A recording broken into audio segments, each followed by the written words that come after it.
একজন নারীর বুদ্ধিমত্তা কখন আসলে প্রমাণ পায়? একজন মেয়ে সে বিবাহের সময় একজন বুদ্ধিমান পুরুষ খোঁজে। আজকে আমরা ফ্রেডরিক নিৎসের মতে দেখার চেষ্টা করব যে নারী আসলে বুদ্ধিমান কিনা বা নারী আসলে কতটা বুদ্ধিমান।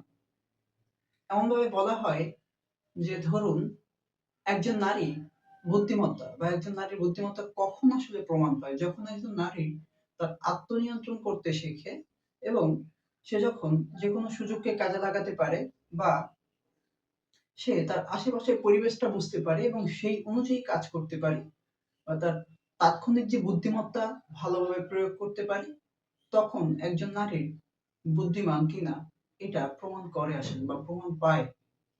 ঠিক যেমন ধরুন একজন নারী যখন একটা মা হিসেবে আবির্ভূত হয়, সে তখন সন্তানের মগজের মধ্যে বা সন্তানের সহজাত বৈশিষ্ট্যের মধ্যে তার যে প্রতিক্রিয়াগুলো আছে বা তার যে বৈশিষ্ট্যগুলো আছে, সে সাধারণত ওই বৈশিষ্ট্যগুলো তার সন্তানকে দিয়ে থাকে।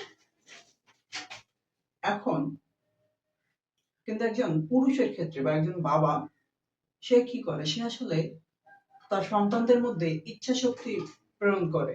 মানে বলা হয় যে একজন পুরুষের ইচ্ছাশক্তি বা আবেগ খুব বেশি। আবার এমনটাও ধরতে পারেন, ধরুন যখন বিবাহের ক্ষেত্রে একজন পুরুষ যখন তার সমবেত এবং আবেগী নারী খোঁজে, ঠিক তার বিপরীতে একজন মেয়ে সে বিবাহের সময় একজন বুদ্ধিমান পুরুষ খোঁজে এবং বলতে পারি ম্যাচিউর পুরুষ খোঁজে বা ভালো আচরণের পুরুষ খোঁজে।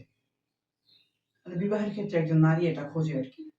তো এটা দিয়ে এটা প্রমাণ হয় যে একজন নারী আসলেই বুদ্ধিমান এবং তার চাক্ষুষ প্রমাণ হলো সে যখন বাস্তবিকভাবে যেকোনো জ্ঞানকে তার বাস্তবিক জীবনে প্রয়োগ করতে পারে এবং তার আত্মনিয়ন্ত্রণ শিখতে পারে। তাছাড়া সে তাৎক্ষণিক যে জ্ঞানটা প্রয়োগ করতে হয় এটা একজন নারী যখন সঠিকভাবে করতে পারে তখন একটা নারীর বুদ্ধিমত্তা প্রমাণ পায়।